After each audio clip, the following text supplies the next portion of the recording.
जय हिंद फ्रेंड्स। आज हम लोग क्लास 10th फिजिक्स का प्रकाश का परावर्तन पहला लेसन का हम लोग अति लघुत्तरीय जानेंगे। पहला क्वेश्चन है कि समतल दर्पण पर पड़ने वाली एक ही प्रकाश की किरण कितनी परावर्तित किरणें हो सकती है।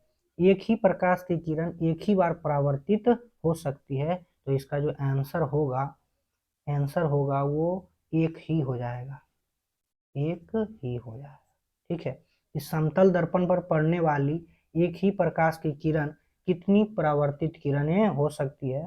तो एक बार प्रकाश एक किरण जाएगी तो परावर्तित भी एक ही किरण होगी। दूसरा नंबर में आते हैं, समतल दर्पण पर लंबवत पड़ने वाली किरण किस प्रकार परिवर्तित होती है। तो इसका आंसर जो है ये हो जाएगा कि समतल दर्पण पर लंबवत पड़ने वाली प्रकाश की किरण परावर्तन के बाद उसी पथ पर लौट जाती है, जिस पथ पर जाती है उसी पथ पर लौट जाएगी। ठीक है, 3 नंबर का क्वेश्चन है कि समतल दर्पण पर अभिलंब आपतन के लिए परावर्तन कोण का मान। समतल दर्पण पर अभिलंब आपतन कोण के लिए परावर्तन कोण का मान होता है 0 डिग्री। कितना डिग्री? 0 डिग्री। आपतन कोण परावर्तन कोण के बराबर होता है। प्रकाश के परावर्तन के कितने नियम हैं? तो प्रकाश के परावर्तन के 2 नियम हैं, 2। ठीक है, अगला क्वेश्चन आते हैं कि समतल दर्पण में वस्तु दूरी और प्रतिबिंब दूरी में क्या संबंध है। तो समतल दर्पण में इसका आंसर हो जाएगा 5 नंबर का कि समतल दर्पण में वस्तु दूरी प्रतिबिंब दूरी के बराबर होता है। समतल दर्पण में वस्तु दूरी और प्रतिबिंब दूरी के बराबर होता है, यानी वस्तु दूरी के बराबर प्रतिबिंब दूरी। ठीक है, 5 नंबर का क्वेश्चन हो गया। अब आप लोग 6 नंबर में आइए। गोलीय दर्पण कितने प्रकार के होते हैं, उनके नाम लिखें। तो गोलीय दर्पण 2 प्रकार के होते हैं, नाम है उत्तल दर्पण और अवतल दर्पण। अवतल दर्पण। ठीक है, गोलीय दर्पण के मुख्य अक्ष क्या है। गोलीय दर्पण के मुख्य अक्ष क्या है, इसके बारे में जानिए। 7वां नंबर प्रश्न है, गोलीय दर्पण के मुख्य अक्ष क्या है। तो उसका आंसर हो जाएगा गोलीय दर्पण के ध्रुव से वक्रता केंद्र को मिलाने वाली सरल रेखा को दर्पण का मुख्य अक्ष कहते हैं। ये मुख्य अक्ष की परिभाषा हो गया। ठीक है, 8 नंबर में अवतल दर्पण के फोकस की परिभाषा। अवतल दर्पण के फोकस की परिभाषा। तो 8 नंबर देखिए, मुख्य अक्ष के समानांतर आती प्रकाश की किरणें दर्पण से परावर्तन के बाद मुख्य अक्ष के जिस बिंदु पर मिलती है उसे अवतल दर्पण का फोकस कहते हैं। अवतल दर्पण का फोकस कहते हैं। ठीक है, अगला 9 नंबर क्वेश्चन है, गोलीय दर्पण की फोकस दूरी और उसकी वक्रता त्रिज्या में क्या संबंध है। F बराबर R/2। F बराबर R/2 यानी वक्रता त्रिज्या की दुगनी होती है फोकस दूरी, या ऐसे कर सकते हैं फोकस दूरी जो होती है वक्रता त्रिज्या की आधी होती है। अगला है 10वां नंबर, एक दर्पण का नाम बताएं जो किसी वस्तु का सीधा और आवर्धित प्रतिबिंब बना सके। तो वो है अवतल दर्पण। अवतल दर्पण सीधा और आवर्धित प्रतिबिंब बनाता है। 11वां नंबर आपका प्रश्न है, एक अवतल दर्पण द्वारा आभासी प्रतिबिंब बनाने के लिए वस्तु का स्थान कहाँ होना चाहिए। तो वस्तु का स्थान ध्रुव पर होना चाहिए, ध्रुव पर। एक अवतल दर्पण द्वारा आभासी प्रतिबिंब बनाना है तो वस्तु का स्थान कहाँ होना चाहिए, ध्रुव पर होगा, तभी प्रतिबिंब जो है आभासी बनेगा। ठीक है, 12वां नंबर क्वेश्चन है, यदि यदि कोई वस्तु किसी अवतल दर्पण की वक्रता केंद्र पर रखी है तो उसका प्रतिबिंब कहाँ और कैसे बनेगा। तो वक्रता केंद्र पर ही बनेगा। यदि कोई वस्तु किसी अवतल दर्पण के वक्रता केंद्र पर रखी है तो उसका प्रतिबिंब कहाँ बनेगा और कैसे बनेगा। तो उसका प्रतिबिंब वक्रता केंद्र पर ही बनेगा, लेकिन बनेगा वास्तविक उल्टा और बराबर। वास्तविक उल्टा और बराबर कहाँ पर, किसी भी वस्तु को अगर वक्रता केंद्र पर रखेंगे तो उसका प्रतिबिंब वक्रता केंद्र पर ही बनेगा, लेकिन वास्तविक उल्टा और बराबर होगा। ये 12 नंबर का क्वेश्चन है।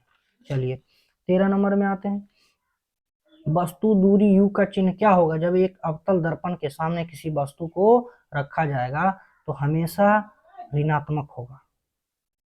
कैसा होगा? ऋणात्मक। यहाँ लिख सकते हैं ऋणात्मक, ऋणात्मक। ठीक है। 10 नंबर क्या है?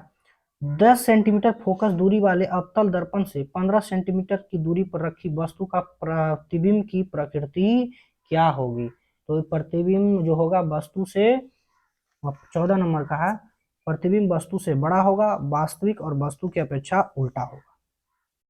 वास्तविक और वस्तु की अपेक्षा उल्टा है तो समझ जाइए कि आप ये अवतल दर्पण है। ठीक है, ठीक है, यहाँ पे लिखा भी हुआ है।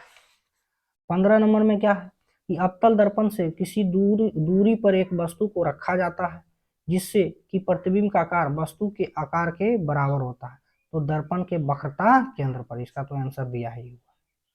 16 नंबर,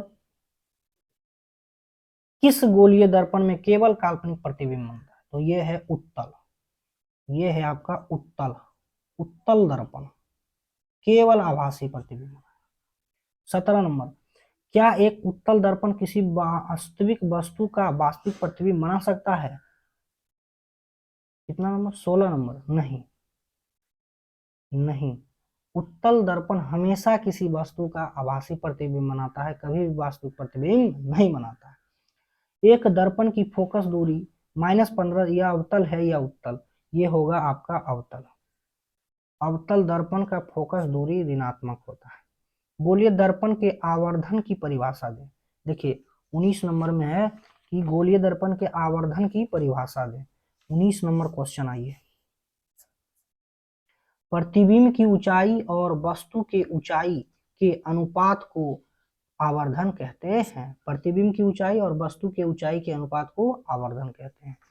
20 नंबर क्वेश्चन आइए। आवर्धन m का ऋणात्मक मान क्या बताता है? आवर्धन m का ऋणात्मक मान क्या बताता है? कि यह,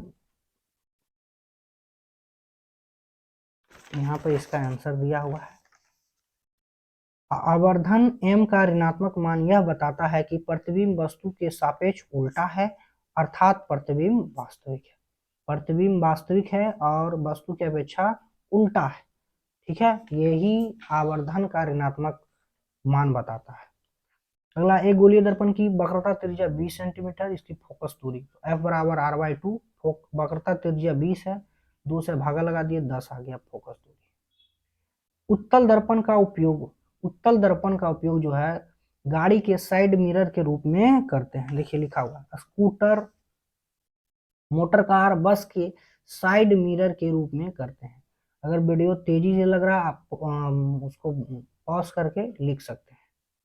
चलिए 23 नंबर, एक उत्तल दर्पण की फोकस दूरी ज्ञात करें जिसकी वक्रता त्रिज्या 32 सेंटीमीटर है।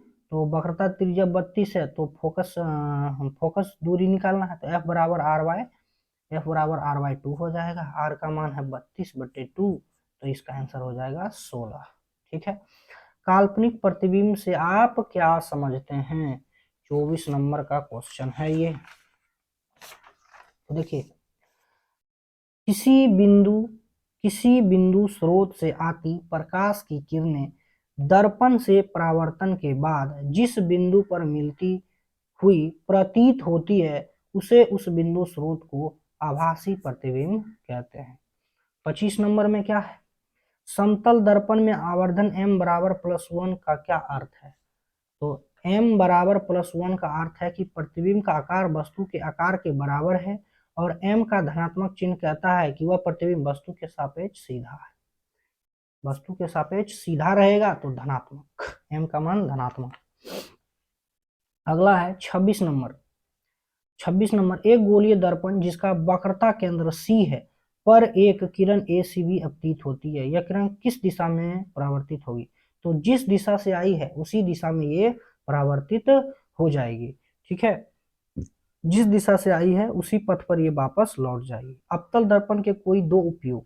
तो अवतल दर्पण का उपयोग है, डॉक्टर जो है नाक कान गले ये सबको देखने में इसका प्रयोग करता, दाढ़ी बनाने में, टॉर्च में, वाहनों के हेडलाइट में, ये सब में अवतल दर्पण का उपयोग होता है।